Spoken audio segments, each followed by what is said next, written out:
नमस्कार, जी न्यूज़ पर बिलासपुर प्रदेश भर की तमाम ताज़ा तरीन खबरों के साथ इस वक्त मैं हूं सुमित। खबरों की ओर बढ़ने से पहले नजर डालते हैं आज की हेडलाइंस पर।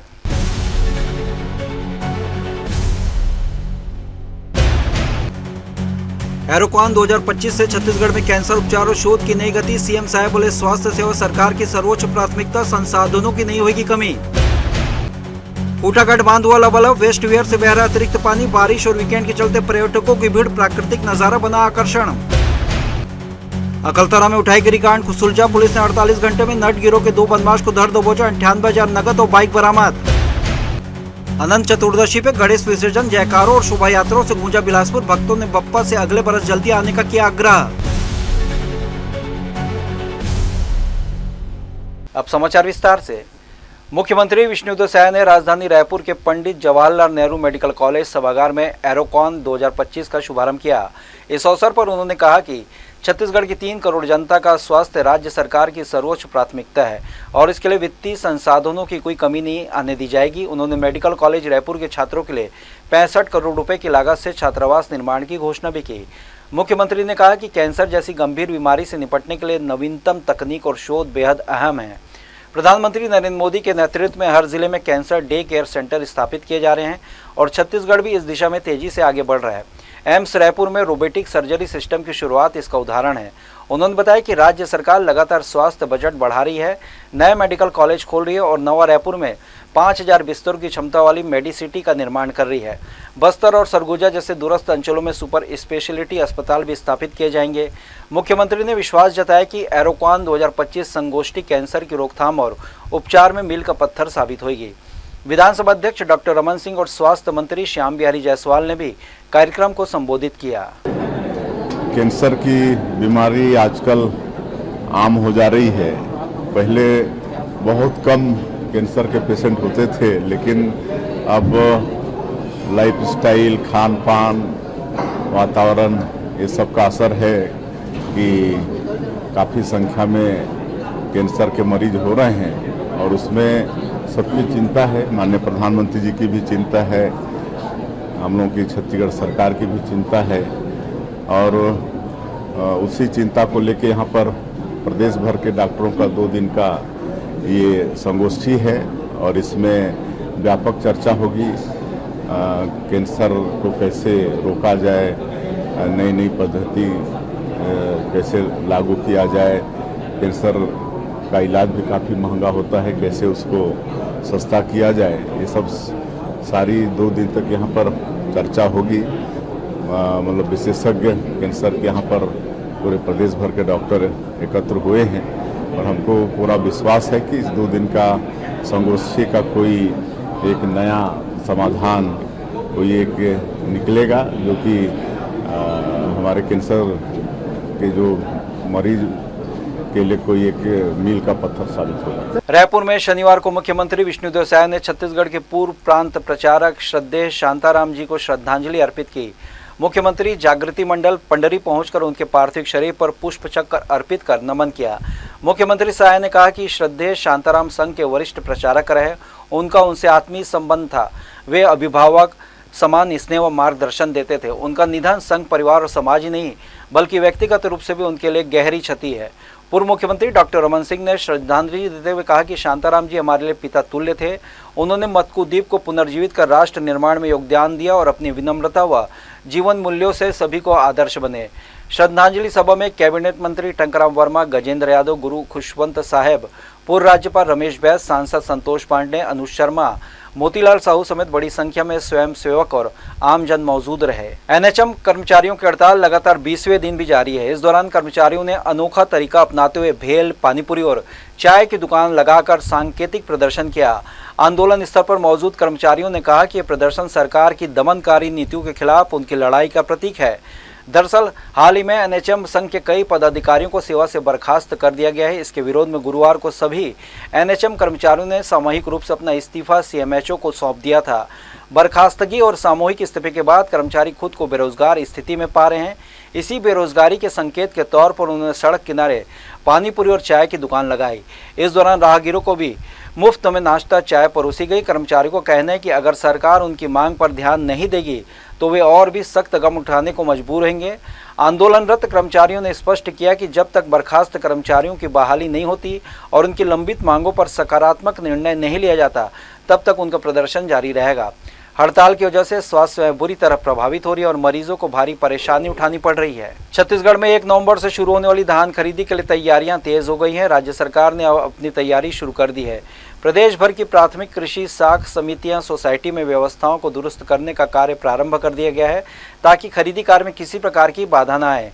धान खरीदी से पहले 1 अक्टूबर से 30 अक्टूबर के बीच सभी जरूरी सामग्री जैसे तिरपाल, तोल मशीन, बोरा आदि सोसाइटियों में पहुंचा दिए जाएंगे। इसके लिए जिला सहकारी बैंक की ओर से शीघ्र एक बैठक आयोजित की जाएगी जिसमें व्यवस्थाओं की समीक्षा की जाएगी और अंतिम रूप से जिम्मेदारी तय की जाएगी। हालांकि अब तक शासन की ओर से धान खरीदी को लेकर कोई औपचारिक निर्देश नहीं मिले हैं, लेकिन इसके बावजूद जिला सहकारी समिति अपने स्तर पर तैयारियों में जुटी है। पिछली बार खरीदी के दौरान ऑपरेटरों ने अपनी मांग को लेकर प्रदर्शन किया था, जिसमें व्यवस्था प्रभावित हुई थी। इस बार सरकार पहले से इन समस्याओं से निपटने की रणनीति बना रही है।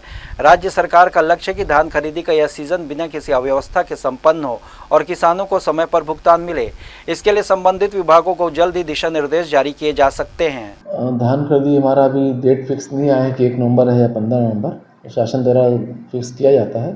उसकी तैयारी जो सिस्टम लगना है और जो ह्यूमन्स पावर है, ये सब ऑलरेडी हमारे पास अवेलेबल है, जगह अवेलेबल है। उसकी साफ़ सफाई और फर्श साफ़ सफाई, बाकी सेफ्टी के लिए जो धान के लिए, ये सब अक्टूबर में हमारा द्वारा पूरी तैयारी कर ली जाती है। राज्य सरकार ने किसानों की सुविधा को देखते हुए धान खरीदी के लिए एग्री सिटेक पोर्टल में पंजीयन की अंतिम तिथि को बढ़ाकर 31 सितंबर कर दिया है।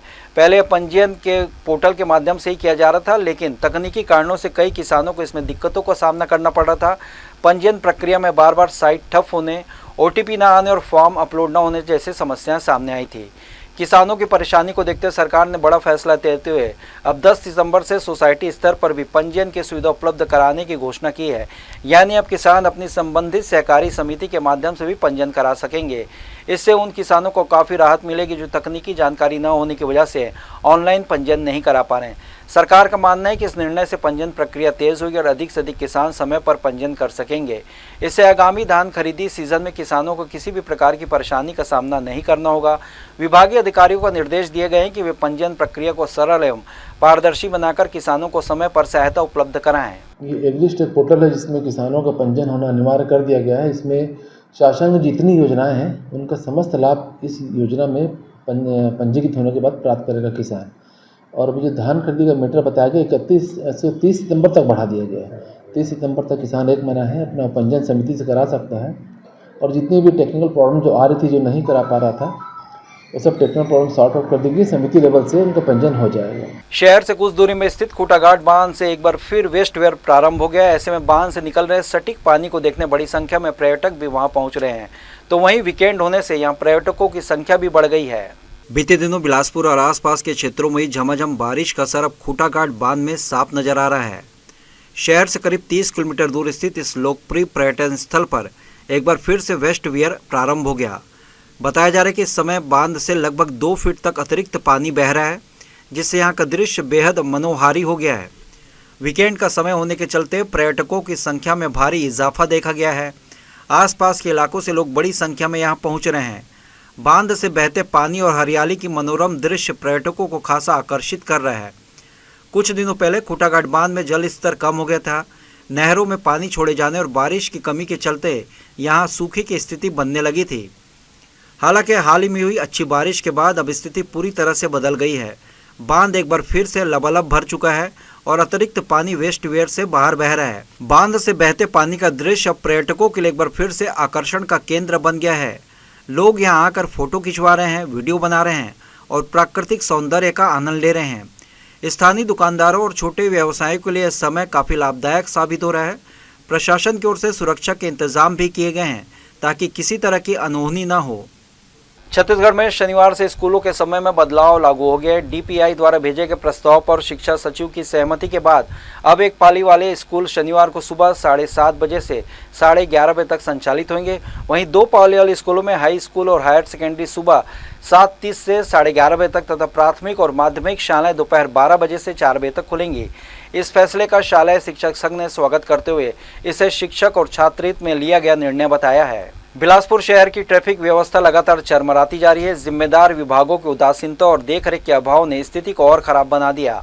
आलम है कि राहगीरों को पूरे शहर में जाम से जूझना पड़ रहा है। सबसे ज्यादा अव्यवस्था बृहस्पति बाजार इलाके में देखने को मिल रही है। यह इलाका शहर का सबसे व्यस्त मार्ग माना जाता है, जहां रोजाना हजारों की संख्या में लोग आते जाते हैं।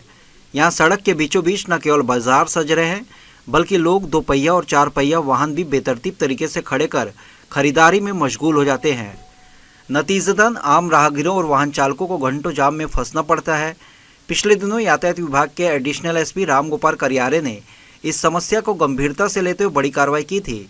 उन्होंने सड़क पर कब्जा जमाने वाले 20 बाजार संचालकों और वाहन खड़े करने वाले चालकों पर जुर्माना ठोका था। इतना ही नहीं, सड़क पर भीड़ लगाकर अव्यवस्था फैलाने वाले सैकड़ों मजदूरों को भी दूसरे स्थानों पर शिफ्ट कर दिया गया था। उस समय अधिकारियों ने सख्त लहजे में कहा था कि दोबारा ऐसी स्थिति बर्दाश्त नहीं की जाएगी, लेकिन हकीकत यह है कि ट्रैफिक पुलिस के आदेश और चेतावनी का कोई असर नहीं दिख रहा है। एक बार फिर से सड़क पर बाजार और वाहनों का जमावड़ा नजर आने लगा है। मजदूरों की भीड़ सड़क के बीचों बीच डेरा जमाए बैठी है। नतीजा, यहाँ की ट्रैफिक व्यवस्था रोजाना ध्वस्त होते जा रही है और लोग परेशानियों का सामना कर रहे हैं। स्थानीय लोगों के कहने ये समस्या नई नहीं है। ट्रैफिक पुलिस और नगर निगम दोनों की लापरवाही और अनदेखी की वजह से हालात बने हैं। अगर जिम्मेदार अधिकारी समय रहते कड़े कदम नहीं उठाएंगे तो आने वाले दिनों में स्थिति और बिगड़ सकती है। उसके कार्रवाई के लिए लगातार जो है हमारे नगर निगम के टीम और हमारे यातायात का टीम लगातार कार्रवाई कर रही है।